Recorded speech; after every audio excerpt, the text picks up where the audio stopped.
Hello mes Pams, on se retrouve pour une nouvelle interview positive et inspirante. Et aujourd'hui, j'ai pas cherché très loin puisque j'ai pris mon propre coach. Donc j'ai le plaisir d'accueillir Jérémy Coleman qui est business coach. Et donc c'est aussi lui qui m'accompagne avec Florian Morata. Parce que oui, c'est important d'avoir des mentors qui vous guident. Jérémy, comment tu vas? Écoute, ça va très bien et toi? Bah, très bien, super. Donc tu es un peu l'homme de l'ombre. Je suis l'homme de l'ombre. Dans la lumière. Ça, donc, je suis à la lumière, ouais. C'est ça. Donc Jérémy est celui qui aide les gens à révéler leur plein potentiel business grâce à on va dire plutôt l'écriture, l'histoire, raconter son histoire. Alors, est-ce que tu peux nous parler un petit peu de ton parcours? Oui, bien sûr. Et comment t'en es venu à aider les entrepreneurs à vivre de leur passion? D'accord. Alors, globalement, mon parcours. Moi, j'ai un master en stratégie digitale. Donc, j'ai toujours baigné là-dedans, j'ai fait mes études là-dedans, etc. J'étais un étudiant très moyen et plutôt absent, jusqu'à ce que je comprenne ce que je pouvais vraiment faire de tout ça. Ouais. Ça s'est passé vers la 4e année, en même temps que la naissance de mes premiers blogs. Moi, j'ai commencé dans les blogs, l'infoprenariat et les business en ligne, si tu veux, ça devait être en 2009-2010, un truc comme ça. J'ai été dans la séduction, j'ai été dans la mode. On montait un média en top 5, top 4, je ne sais plus, français, autour de la mode masculine. J'ai fait des business dans le sport, j'ai fait plein de choses.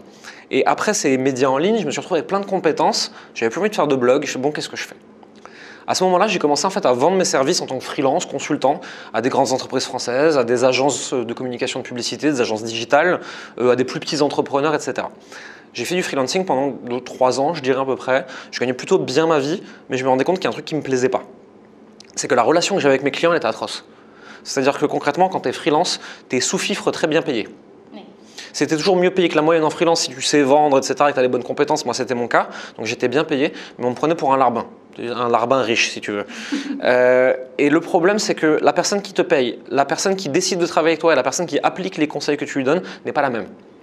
Ça met énormément de complexité dans la relation et pour moi c'était abominable. Et un jour j'ai eu un espèce de pétage de plomb avec un client qui était en train de me hurler dessus parce que j'avais annulé un rendez-vous parce que je trouvais qu'il me prenait pour un con. Et qui me hurle dessus au téléphone, mais je suis le client, c'est moi qui décide, truc comme ça. Et là je raccroche, je fais plus jamais ça. Tu respires un coup, Ah ouais, là tu récites des mantras, Hakuna Matata, tout ce que tu veux parce que j'ai envie de renverser la table. Je suis pas vraiment calme de nature sur ce genre de truc. Et là, je me dis, ok, je vais revenir à mes premiers amours, c'est l'entrepreneuriat web avec mon propre projet, mon propre business, mes propres produits, mes propres accompagnements, mais je vais accompagner des solopreneurs, des entrepreneurs indépendants, individuels qui sont seuls derrière leur business. Et ça a été le plus gros shift et le plus gros kiff de ma vie. Les débuts ont été un peu difficiles parce que je ne savais pas quoi vendre, comment vendre, à qui le vendre et tout. Et à force de me former à la vente, à l'écriture, au copywriting et à plein de compétences autour du marketing, j'ai commencé à avoir la transition vers ce que je suis aujourd'hui, à savoir du business coaching, et avec une grosse approche autour de l'écriture et autour de la vente, des façons de vendre un peu contre-intuitives qui ne sont pas expliquées chez la plupart des entrepreneurs. Et ça m'a amené à faire ce que je fais aujourd'hui et à accompagner plein d'entrepreneurs, dont certains et certaines qui ont des très belles réussites. Alors, on se rend compte que l'humain était important pour toi et il faut se rendre compte aussi à quel point dans le parcours de Jérémy, et là je parle moi en tant que cliente, que tu as envie d'accompagner des gens qui font du bien autour d'eux et que finalement ce truc humain et émotionnel est hyper important pour toi. C'est peut-être aussi ce qui te manquait peut-être par le passé. Le truc en fait c'est que je viens d'une famille avec des moyens financiers. Donc si tu veux, j'ai pas ce driver fondamental de ceux qui ont vraiment manqué dans l'enfance, qui ont besoin de l'argent telle une revanche parce qu'en fait ils ont juste besoin de se sortir de cette situation où ils risquaient de crever de faim. Moi je n'ai jamais eu ça. J'ai dû trouver d'autres drivers, des trucs plus fondamentaux. Donc moi, accompagner des gens qui veulent juste de l'argent, alors faire gagner juste plus d'argent, je sais le faire techniquement, mais ce n'est pas du tout épanouissant pour moi. Et assez vite, on se rend compte qu'il y a une dissonance entre ce qu'ils pensent, ce que moi je pense, ce qu'on ressent tous les deux, et ça ne marche pas. Je veux accompagner des entrepreneurs qui veulent faire du bien, qui veulent faire des belles choses, qui veulent apporter des choses positives dans le monde. Oui, s'ils le font correctement, la conséquence de ça est beaucoup d'argent. Très bien, beaucoup d'argent, c'est la mesure de la valeur de ce que tu apportes dans le monde. C'est pas plus que ça. Je veux des gens qui veulent avoir de l'impact et qui veulent un impact positif. Si tu viens chez moi et que tu me dis « mon but dans la vie c'est d'avoir 1 milliard », je te dis « écoute, voici les coachs que je te recommande ». Oui, voilà, c'est 1 milliard, pourquoi faire quoi? Qu'est-ce que tu fais dans le monde? Qu'est-ce que tu apportes comme valeur? Dis-moi ce que tu veux faire, on va regarder combien ça coûte et on va regarder comment tu peux déjà faire ce que tu aimes pour avoir cet argent pour arriver à ton rêve. Et là, ça me parle déjà beaucoup plus. Et là, vous comprenez aussi pourquoi, pour moi, c'était extrêmement important de travailler avec des gens qui avaient cette notion-là, puisque moi-même, en tant qu'hypersensible, j'ai besoin d'avoir ce sens-là. Si j'ai changé de vie, si j'ai travaillé sur tout ce que je fais aujourd'hui dans le coaching, je le fais aussi parce que je veux donner du sens à ce que je fais. Et donc, j'avais besoin d'un coach et deux coachs, puisque vous êtes deux avec Florian, qui sachent prendre ça en compte. Voilà, moi, je ne cherchais pas du tout un accompagnement en mode, voilà, les stratégies et toutes les petites astuces marketing, machin. Je cherchais un accompagnement global en mode, voilà qui tu es et comment tu peux progresser en tant que tel. Et c'est ce que j'ai adoré avec Jérémy et Florian. Et au-delà de ça, et ça me fait le pont avec ma prochaine question, c'est que je sais que toi aussi, tu es hypersensible. Ah oui. Et est-ce que tu pourrais nous parler un petit peu de comment tu en as pris conscience et qu'est-ce que ça représente pour toi? J'en ai pris conscience très tard. Je pense que là, aujourd'hui, j'ai été au moment de cette interview, j'ai 31 ans. Je pense que je sais que je suis hypersensible avec la vraie définition, l'explication et tout. Ça doit faire 2 ans peut-être, pas plus. D'accord, c'est assez récent. Ouais, c'est complètement récent que j'ai mis un mot dessus. Par contre, j'ai toujours compris que j'avais toutes les causes et conséquences émotionnelles de cette hypersensibilité. Ça, je l'ai compris très tôt, avec beaucoup de travail sur mes émotions. Je me disais, putain, je ressens tout plus fort que les autres. Les autres, ils me regardent, ils me disent, mais qu'est-ce que t'as? Calme-toi. C'est la phrase que j'ai le plus entendue. Détends-toi. Ouais, mais non, c'est pas moi qui décide en fait. C'est dedans moi, tu vois. J'ai vécu ces émotions très fortes toute ma vie. Des joies extrêmes, des tristesses extrêmes, l'euphorie, la colère, toute la palette des émotions. Et j'ai dû apprendre à dealer avec ça, tu vois, dans ma vie quotidienne. Sauf qu'à côté de ça, je suis aussi introverti, je suis aussi timide à la base. Et si j'avais décidé que toutes ces choses-là me caractérisaient, je faisais rien dans la vie.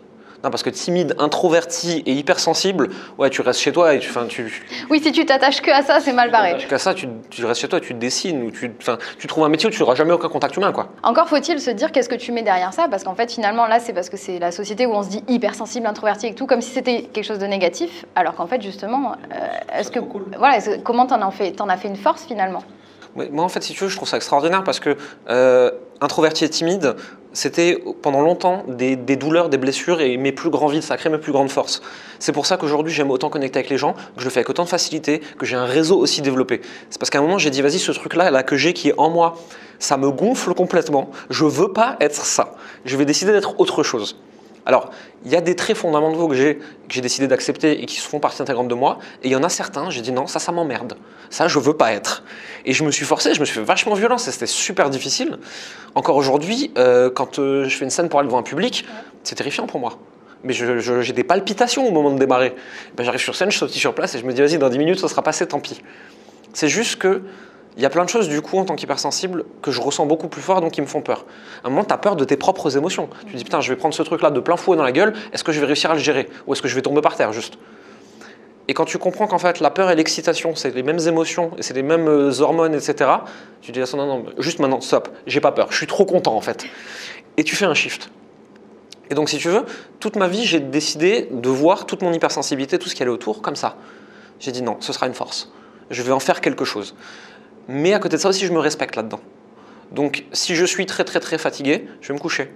Si je suis très triste, je me mets dans le lit avec un gros jogging, avec une série Netflix et des cookies où je ne sais pas ce que j'ai envie de bouffer sur le moment et j'en ai rien à foutre. Si je suis en pleine forme et en pleine euphorie, j'en profite pour aller connecter avec des gens, j'en profite pour faire du contenu sur Internet, j'en profite pour faire des vidéos. Je suis putain, là j'ai une phase up, vas-y, je vais faire le plus de trucs possible, c'est la meilleure énergie du monde. Mais je sais que derrière j'aurai une phase down. Et ben c'est pas grave, j'en ferai moins. Et juste en fait, respecter ces cycles émotionnels et les émotions que tu ressens et pas essayer d'aller contre. Quand tu vas contre, quand tu vas en opposition, de toute façon, ça empire. Puisque tu freines l'émotion, tu la retiens, tu la crispes. Et là, les choses deviennent beaucoup plus difficiles. Donc, j'écoute mes émotions, je les regarde, j'essaie de prendre un point de vue un peu extérieur, c'est d'observateur. Je fais, ah tiens, je ressens ça. Pourquoi?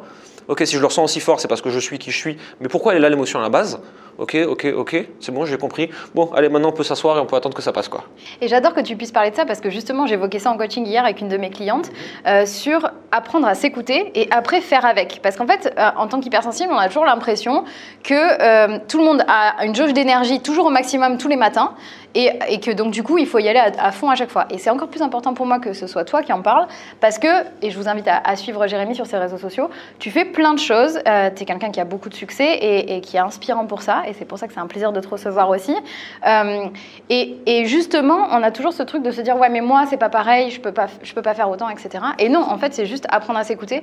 Je sais pas s'il y en a qui connaissent le jeu Les Sims, c'est quelque chose que je dis souvent comme extrait et comme explication. Tu sais, c'est quand tu joues aux Sims, tu as des jauges d'énergie, de besoin, de divertissement, de joie, etc. Et des fois, tu te lèves et ta jauge d'énergie, elle est déjà à moitié bouffée. Et ben, il faut faire avec, il faut prendre le temps de s'écouter et de composer avec. Et preuve en est que tu peux t'écouter. Des fois, tu as des jours down, très down, des up, très up, et simplement de les respecter et de faire de ton mieux avec ça. Quand c'est comme ça, t'en fais moins. Moi, j'ai des jours, je me lève, je suis fatigué. Je fais bon, allez, je me fais un peu violence parce que j'ai quand même 2-3 trucs à finir. Je vais bosser 2 heures. Ensuite, je vais bouffer comme un gros tas. Et je vais retourner me coucher de toute façon. Et ça sera très bien. Et je vais tamponner toutes mes émotions avec de la bouffe et je vais me mettre dans mon lit. Et demain sera un autre jour. Et j'ai des jours où j'ai plein d'énergie, je fais plein de trucs. Mais si tu arrives à te concentrer sur la bonne action qui a vraiment des résultats, ça sert à rien d'en faire plus. En fait, il y a un moment, moi dans ma journée, si j'ai fait peut-être une vidéo, un contenu, que j'ai répondu à mes clients, j'ai fait le plus important. Oui, je peux en faire plus, mais ce n'est pas forcément vital. C'est la phrase que je répète à absolument tout le monde actuellement depuis, je crois, 15 jours. Je crois que c'est Warren Buffett qui a dit ça. C'est pas parce que tu mets 9 femmes enceintes que ça va plus vite et que le bébé sort en un mois. C'est ça que j'adore, c'est vrai qu'on se met la culpabilité d'en faire tout le temps en plus, alors que des fois, non, il faut juste se laisser le temps, que ça germe, que les actions que tu as posées apportent des résultats et que... Et souvent, on est dans la culpabilité parce qu'on regarde les autres. Mais les autres ne sont pas comme toi, les autres ils vivent pas ce que tu vis, les autres ils n'ont pas ton énergie, tes émotions, ton passé, ton présent, tout ce avec quoi tu deals au fur et à mesure de ta journée. Moi quand je regarde des entrepreneurs et je vois ils ont tourné 80 vidéos en une journée, mais j'ai envie de chialer. Moi quand j'en fais 3, j'ai besoin d'aller dormir. Par contre, moi je peux faire 12 emails dans une journée, je ne suis pas fatigué, c'est un jeu pour moi. Si quelqu'un qui a du mal à écrire, il se compare à moi et à la vitesse à laquelle j'écris un mail et à l'impact de mes emails, il se fout en l'air, hein, il devient fou. Si par exemple moi je regarde la façon dont je monte sur scène devant des gens à quelqu'un qui est habitué à faire des talks devant 800 personnes, mais même moi je me fous en boule dans un coin et je pleure. Juste regarder où t'en es par rapport à ton propre passif, ton propre vécu, le chemin parcouru, accepter, quitter et te dire vas-y du coup je vais faire de mon mieux avec ce que j'ai, je vais me dépasser un petit peu chaque jour mais sans me faire trop mal non plus, parce que le but c'est pas de se buter, je vais faire des trucs qui me font peur et tout, mais juste je vais être aussi un moment doux envers moi et je vais être soutenant envers moi et je vais me dire ok, maintenant, prenant quelqu'un d'extérieur qui me regarderait, qui aurait beaucoup d'amour pour moi, qu'est-ce qu'il me dirait? Et si c'était moi qui me disais ça? Et du coup, tu peux juste redescendre en pression et profiter de la vie, quoi. C'est plus ça. J'adore parce que c'est plein de trucs dont je vous parle tout le temps. Donc là, je ne peux dire que on est d'accord, mais après, il n'y a pas trop d'étonnement. Hein. Je veux dire, on n'est pas sur de la découverte, qu'effectivement, on pense sur les mêmes valeurs. Donc ça, c'est top. Je me demandais, tu parlais souvent de ce shift. Est-ce que entre le moment où tu te sentais sensible, un peu comme un poids, et le moment où c'est devenu un cadeau, si ça l'est aujourd'hui, mais j'ai l'impression que c'est le cas, est-ce qu'il y a des choses qui, comme ça, te viennent en tête, qui t'ont particulièrement aidé? Moi, c'était des grandes blessures, des grandes douleurs qui m'ont fait changer. C'est des moments difficiles qui m'ont fait évoluer. Moi, aujourd'hui, je le raconte. Avant, je ne le racontais pas tellement. Pendant des années, je buvais énormément d'alcool. Mais genre vraiment beaucoup trop. Hein. C'était les années étudiantes, donc c'était facile de le justifier. Mais en fait, il n'y avait rien de justifiable derrière tout ça. Tu vois. Et pendant longtemps, très très longtemps, je me suis dit, putain, en fait, je suis alcoolique. J'ai un problème avec l'alcool, quoi. Et tu sais, j'ai commencé à faire des recherches, à lire des livres et tout. Et un jour, je tombe sur un livre qui s'appelle Asylum. Et en gros, le titre français, c'est Un alcoolique chez les fous. C'est dans les années 1910-1920. Il y a un mec qui se met des bouteilles de gin dans la gueule. Et le mec, il le met en asile parce qu'à l'époque, il savait traiter ça que comme ça. Et donc, le mec explique toute son épopée dans l'asile psychiatrique en tant qu'alcoolique, quoi. Et à un moment, il dit, si vous êtes capable de ne pas boire par moment, mais que quand vous buvez, vous arrêtez pas, vous arrêtez, vous n'êtes pas du tout alcoolique, c'est une compulsion, il y a quelque chose derrière, et souvent c'est émotionnel. Et là je lis ça, je fais merde, c'est vrai? Oh, cool, j'ai découvert un truc. Et donc je vais creuser derrière ça. Et je creuse, je fais putain, c'est mes émotions, j'arrive pas à les vivre, en fait c'est parce qu'elles sont un poids, elles sont trop fortes, j'arrive pas à les exprimer, donc tout est dedans et fois 1000. Et il y a un moment, il me faut une béquille extérieure pour le tamponner. Moi c'était l'alcool pendant des années. Et c'est comme ça, tu as petit à petit, en allant chercher au fur et à mesure, mais ça a pris du temps, ça a pris un petit shift après l'autre, un petit déclic après l'autre, chacun de mes schémas compulsifs un peu négatifs fait ok, un schéma qui est dans ta vie, c'est qu'il a été positif à un moment, il a été nécessaire pour ta construction à un moment. Mais souvent, on les garde dans la durée, à un moment, ils ne nous servent plus à rien, ils finissent par nous desservir et nous bouffer. Et moi, c'est aujourd'hui, c'est en prenant chaque schéma un après l'autre et en regardant l'émotion derrière que je me suis rendu compte que c'était systématiquement des émotions qui avaient été trop fortes, que j'avais mal gérées, que j'avais pas vécu, que j'avais pas ressenti et que j'avais bloqué et qui essayaient de s'échapper par n'importe quel moyen ou de s'endormir par n'importe quel moyen. Et c'est ça petit à petit. Et aujourd'hui, dans mon métier de coaching, ça m'aide à m'épanouir parce que quand j'accompagne des humains sur des trucs, quand j'écris des textes, quand je crée des nouveaux produits, des nouvelles formations et tout, j'ai une capacité de me connecter émotionnellement avec les gens en face de moi qui est extraordinaire et qui est plus forte que la plupart des gens parce que je suis hypersensible. Vu que je ressens ça fois 1000, je sais te le dire et je sais mettre les mots dessus. Et ça, c'est hyper important. Moi, c'est ce que je me suis dit aussi. Il y a des gens qui me disaient, mais quand tu es devenu coach, est-ce que ton hypersensibilité, elle n'est pas un poids? Parce que du coup, tu ressens tellement l'émotion des gens avec qui tu travailles. Et je me dis, bah non, parce qu'en fait, toi comme moi dans les coachings, toi pour l'aspect business et moi pour l'aspect confiance en soi, on arrive à aller se mettre à la place des gens, se dire mais qu'est-ce que vous ressentez, pourquoi, d'aller creuser sur les trucs que des fois on ne veut pas forcément voir, et du coup on s'en sert parce que en fait tu peux aller chercher ton empathie pour y aller et y revenir et te dire ok, donc c'est comme ça que ça se passe pour toi, comment on avance, c'est quoi la question clé, c'est quoi le truc, et est-ce que du coup aujourd'hui pour toi tu penses que tu es un meilleur coach parce que tu es hypersensible? Est-ce que je suis un meilleur coach? Je ne saurais pas le dire. Ça me permet d'apporter autre chose que je ne pourrais pas apporter si je n'étais pas hypersensible. Ça me permet aujourd'hui d'apporter à des gens une connexion émotionnelle et à vraiment comprendre fortement ce qu'ils ressentent. Ce que d'autres coachs ne peuvent peut-être pas faire. Ou alors, c'est des gens qui ont une grosse formation de coaching avec un gros background en PNL, en analyse transac, en certification, tout ce que tu veux de coaching et tout le bordel là. Ce que moi, je n'ai pas. Moi, aujourd'hui, je ne suis pas coach certifié, diplômé, etc. Moi, c'est juste que j'ai cette capacité à me connecter émotionnellement aux autres et donc à comprendre ce qu'ils ressentent et à mettre des mots dessus quand eux-mêmes n'y arrivent pas. Est-ce que ça fait de moi un meilleur coach? J'en sais rien. Je ne sais pas à moi de le dire presque. Est-ce que selon moi, ça fait de moi un meilleur humain? Ouais. Parce que ça me permet de me connecter aux gens et de... En fait, si tu veux, je vis leurs émotions avec eux, mais sous forme d'empathie, pas de sympathie. C'est-à-dire, je ne les prends pas dans le genre, tu sais, oh pauvre petite chose. Oui, c'est on plutôt, n'est pas dans la compassion, voilà. On est vraiment avec, quoi. Je ressens ce que tu ressens. Je l'ai ressenti aussi, de par mon hypersensibilité. Si tu le ressens et que je te regarde, je le ressens immédiatement aussi, de toute façon. Et donc, je peux accompagner cette émotion avec toi. Pour moi, c'est une très bonne chose, c'est extraordinaire et ça fait de moi un meilleur humain. Mais ça fait de moi aussi un meilleur copywriter, un meilleur marketeur, un meilleur vendeur. Tout ce qui me demande de me connecter à la personne en face de moi, je le fais plus facilement, je pense, que beaucoup de gens. Trop bien, trop cool. Et si tu devais avoir un conseil, alors du coup, ici on parle d'hypersensibilité, d'énergie positive et de confiance en soi. Et donc, ce que j'aime beaucoup aussi, c'est qu'on en a parlé en off. On est tous les deux hypersensibles, mais on n'est pas dans le truc de « Ok, on est hypersensible et du coup, tout ce qu'on peut faire ou pas faire, c'est pour nous un point de départ et on va s'en servir. » Donc du coup, est-ce que tu auras un message à adresser à des hypersensibles qui nous regardent et qui ont peut-être peur de se lancer dans l'entrepreneuriat, qui ont peut-être peur de faire un pas de plus vers une vie qui les...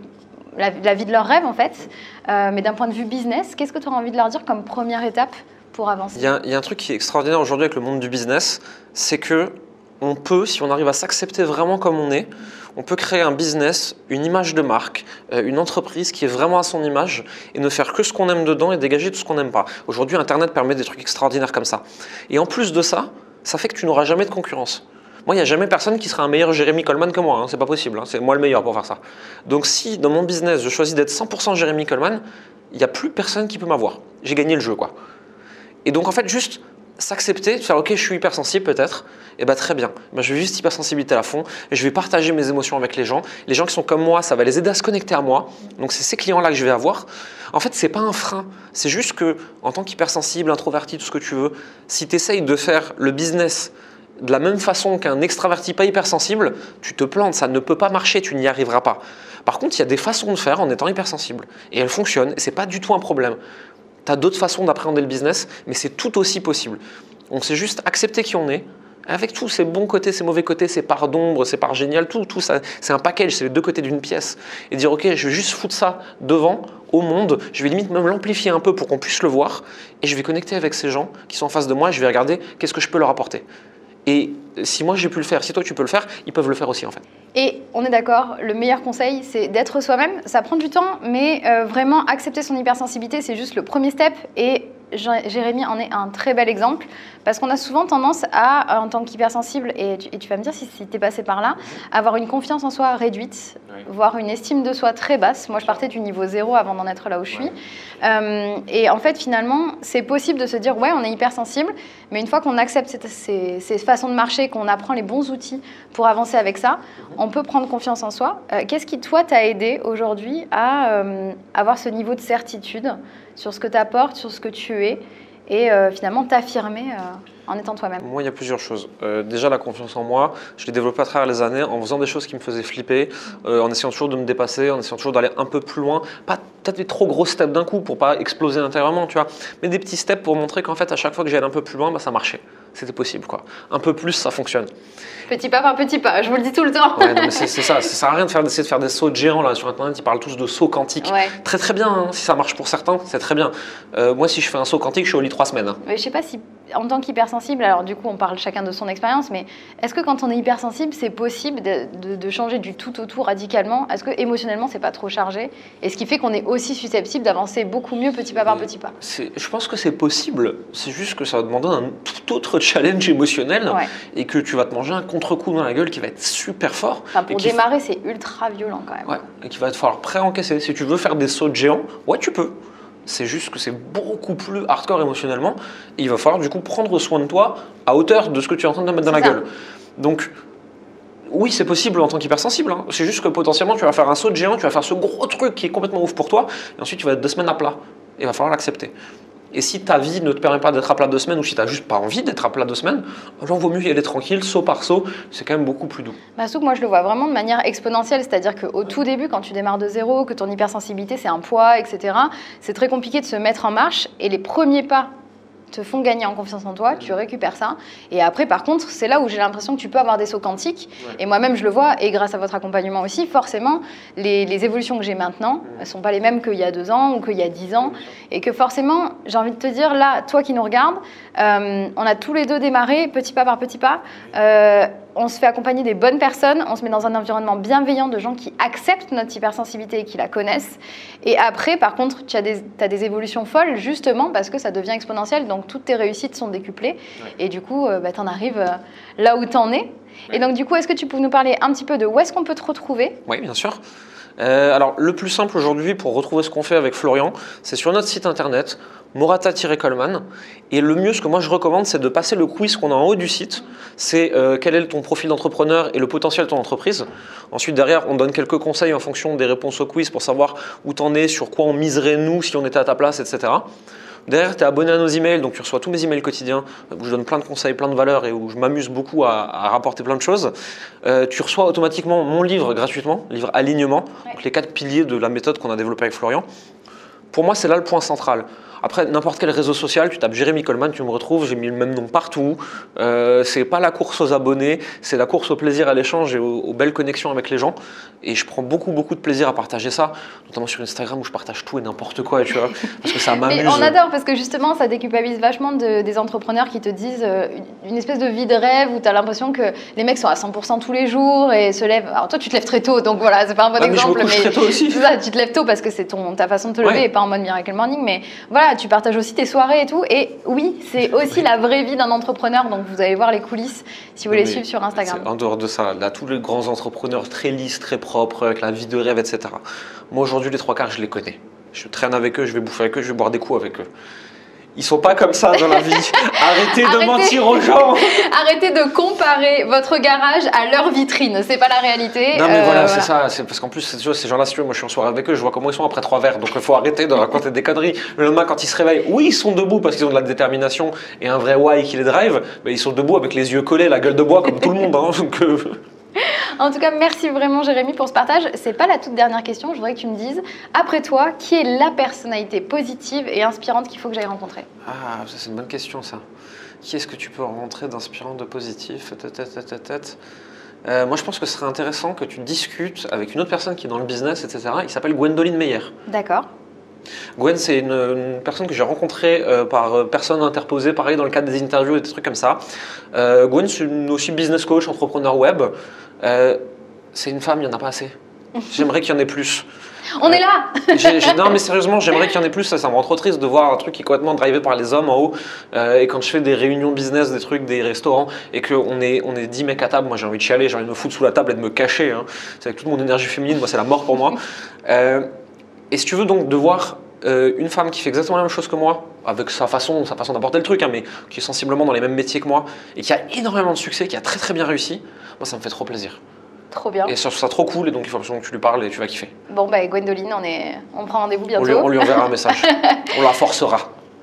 Merci pour ton temps, merci pour ton énergie positive et merci de prouver qu'on peut être hypersensible et successful et qu'on peut vivre d'aider les autres. Oui, exactement. Voilà, en étant soi-même. Je vais t'inviter à me suivre pour le mot de la fin qui va être le Pomme Kiss dans 1 minute. Je suis prêt. T'es prêt? Je suis prêt. Moi, quant à moi, je vais vous dire toujours la même chose. N'oubliez pas d'aller faire le plein d'énergie positive, de vous entourer des gens qui vous respectent, qui vous aiment tel que vous êtes et de respecter votre hypersensibilité. Pour ça, be pumps, be positive et surtout be yourself. Et tu m'accompagnes pour le Pomme Kiss final. Je suis prêt. Je fais un petit décompte. Attention, 3, 2, 1, Pomme Kiss!